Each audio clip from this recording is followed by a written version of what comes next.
Everyone, आज हम शुरू करने वाले हैं इस ड्रामा का पार्ट नंबर 3।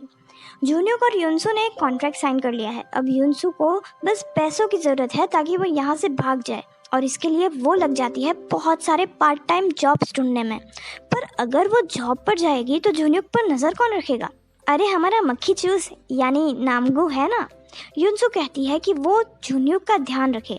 वो कहता है कि 150 रुपया देगा। अरे थोड़ा तो रहम कर भाई, 60 रुपये पर आवर की डील फिक्स करते हैं, ना तुम्हारा ना मेरा, 70 रुपये। और ये डील फिक्स हो जाती है। यहाँ जूनियर अपने कॉन्ट्रैक्ट का पूरा फ़ायदा उठाता है और कहता है कि उसको नए कपड़े चाहिए। कब तक वो इन्हीं घिसे पिटे कपड़ों में बैठा रहेगा? युनसू कहती है कि कपड़े ही चाहिए ना, और वो पहुंच जाती है कचरा कलेक्शन डिपार्टमेंट यानी कि डस्टबिन के पास, और ढेर सारे पुराने कपड़े डस्टबिन से उठाकर ले आती है और कहती है कि वाह यार, कितना तगड़ा माल हाथ लगा है, तुम तो बहुत लकी हो। मैं और लकी ये बहुत लूज हैं और इसमें एक बड़ा सा होल भी है। मैं ये सब भिखारियों के कपड़े नहीं पहन सकता, मुझे एलर्जी है पुराने कपड़ों से, और अगर मुझे कुछ हो गया तो तुम्हें मुझे हॉस्पिटल ले जाना पड़ेगा और वहाँ पर तुम एक्सपोज हो जाओगे और पुलिस तुम्हें पकड़ कर ले जाएगी। जूनियर एक ब्रांड का नाम बताता है और कहता है कि ये सस्ता वाला ब्रांड है और इसके कपड़े लेकर आ जाओ। युनसू जब क्लोथ्स लेने जाती है तो देखती है कि ये कपड़े ना किसी सेलिब्रिटी के लिए ही सस्ते हैं, एक नॉर्मल इंसान के लिए नहीं। पर कॉन्ट्रैक्ट को ध्यान में रखते हुए वो कपड़े खरीद लेती है। वो शॉप से बाहर निकल रही होती है, तभी उसे ये पुलिस वाले दिख जाते हैं।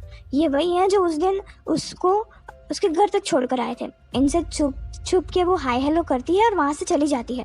पर पीछे से ये ऑफिसर जो जूनियर को ढूंढ रहा था, वो इन पुलिस वालों से ये पिक दिखाकर युनसू के बारे में पूछता है और वो पुलिस वाले उसको युनसू के पीछे भेज देते हैं। युनसू उस ऑफिसर की नज़रों में आने ही वाली होती है, पर वो बच जाती है। घर आकर वो जूनियर को कपड़े देती है, पर अब जूनियर तो सिर पे ही चढ़ गया था। वो उसकी पसंद नापसंद, कौन सी ब्रांड वो यूज़ करता है, किससे उसको एलर्जी है, ये सब गिनवा देता है। बेचारी युनसू उससे परेशान हो जाती है, पर फिर खुद को दिलासा देती है और कहती है कि बस 3 महीने की बात है, और वो अपने पार्ट टाइम जॉब के लिए निकल जाती है। बताओ अंकल, क्या साफ करना है? जूनियर घर में बैठा बैठा ये याद कर रहा होता है कि वो उस दिन उस गली में गया क्यों था, पर उसे कुछ भी याद नहीं आता। युनसू यहाँ पर बहुत सारे पार्ट टाइम जॉब्स करके पैसे कमा कर लाती है और जूनियर यहाँ अपनी डिमांड्स बता कर सारे पैसे ख़त्म करवा देता है। वो बड़ी मुश्किल से महंगा खाना बनाती है और जूनियर उसे फेंक देता है, ये कहकर कि ये अच्छा नहीं बना। अब युनसू के लिए ये सब आउट ऑफ कंट्रोल हो गया था। वो पास पड़ा चाकू उठाती है और जूनियर के पास जाती है। मैं इसे 3 दिन भी नहीं सह सकती, 3 महीने तो दूर की बात है। ये तो एक कीड़े को मार रही थी। युनसू इन सब से परेशान थी ही कि तभी उसके ऑफिस से कॉल आता है। वो उसे उसकी पिछले मंथ की सैलरी देने के लिए बुला रहे थे। ऑफिस जाने के बाद वो इधर उधर भागती रहती है और बड़ी मशक्कत के बाद उसे उतनी सैलरी मिलती है, वो भी आधी। यहाँ मीर उस डिटेक्टिव से बात कर रहा होता है। वो उसे बताता है कि उस दिन 3 लोग जूनियर से मिलने के लिए जाने वाले थे, मीर, सहरा और जूनियर का भाई। मीर ने ये बात उसे पहले क्यों नहीं बताई? इन दोनों को बात करते हुए सहरा देख लेती है और जूनियर के भाई को ये बता देती है कि ये केस मीर ने किया है, और ये तीनों पहुंच जाते हैं केस वापस लेने के लिए। पर ऑफिसर कहता है कि जूनियर सच में किसी मुसीबत में है। यहाँ मक्खी चूस यानी कि हमारा नामगू जूनियर की पहरेदारी कर रहा था। जूनियर उसको अपने पास बुलाता है और अपनी एक्टिंग के थ्रू सारी बातें कह डालता है। मैं बहुत बड़ा सुपरस्टार काम जूनियर को, मुझे कोई दिमाग की बीमारी नहीं है। मुझे बॉन्जूर ने सिर पर मारा था और मैं बेहोश हो गया और वो मुझे यहाँ पर लेकर आ गई। उसने तो मुझे ऊपर पहुँचाने की सारी तैयारी कर रखी थी, पर एंड मोमेंट पर मैं जाग गया और मैंने उसे रोक दिया। वो कोई सीधी सादी कमसिन कली नहीं है। बॉन्जूर एक रेसलर है, रेसलर। वो एक साइको है, उसने मुझे उठा के फेंक दिया। अरे कहना क्या चाहते हो? मैं ये कहना चाहता हूँ कि तुम मुझे यहाँ से जाने दो। युनसू अपनी इतनी सी सैलरी देख के परेशान थी, तभी उसके पास ये लड़की आती है। ये जूनियर की बहुत बड़ी फ़ैन है। वो युनसू से कहती है कि युनसू को उसके डिपार्टमेंट में काम कर लेना चाहिए। कंपनी तो वही है, बस काम थोड़ा बढ़ जाएगा, पर टाइम टू टाइम सैलरी तो मिलेगी। युनसू को भी ये ठीक लगता है और वो अपने बॉस को मस्का लगाकर अपनी जॉब फिक्स करवा लेती है। वो जब घर आती है तब मक्खी चूस यानी कि नागू दरवाजे पर होता है, पर यहाँ पर वो ऑफिसर भी होता है। दरअसल ये ऑफिसर युनसू को ढूंढते हुए यहाँ पर आ गया था। वो उसके घर में घुस जाता है और जूनियर को ढूंढने लगता है। जूनियर को भी पता लगता है कि कोई उसे ढूंढने के लिए आया है, पर उसने ना कपड़े नहीं पहने थे, तो वो जल्दी जल्दी कपड़े पहनने लगता है। ऑफिसर जुन्यूक के रूम में आ जाता है, पर जुन्यूक कहाँ है? जुन्यूक पैंट पहनते पहनते गिर गया और बेहोश हो गया था। ऑफिसर को कुछ नहीं मिलता और वो वहाँ से चला जाता है। युनसो नागो से कहती है कि उसका कजिन उसके साथ रहता है, वो ये बात किसी को ना बताए।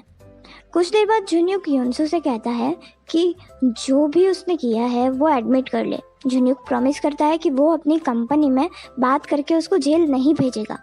युनसो खुश हो जाती है। जुन्यूक कहता है कि ठीक है, फिर मुझे एक बार मेरी कंपनी में बात करने दो। युनसो उसको नंबर डायल करके दे देती है और जैसे ही कॉल लगता है जुन्यूक चिल्लाने लग जाता है, मुझे इस औरत ने किडनैप कर लिया है, मुझे बचाओ।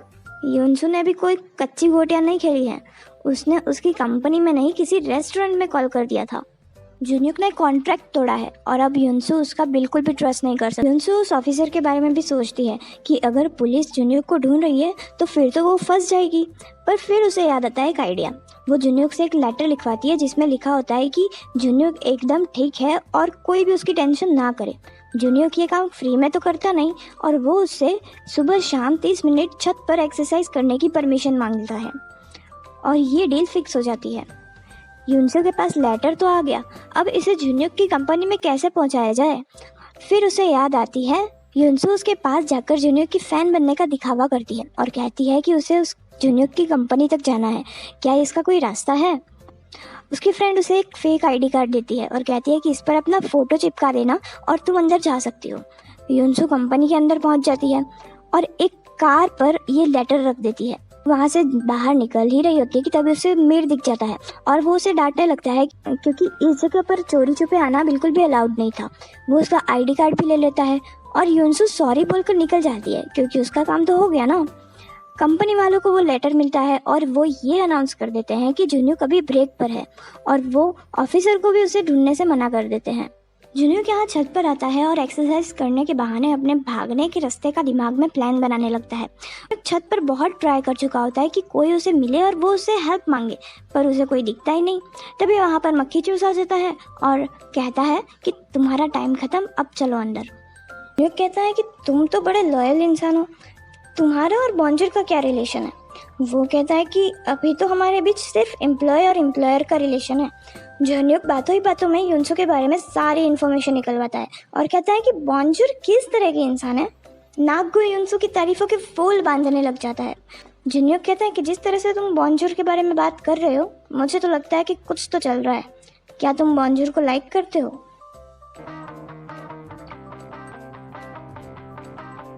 और इसी क्वेश्चन के साथ ये वाला एपिसोड यहाँ पर ख़त्म होता है। Thank you so much for watching.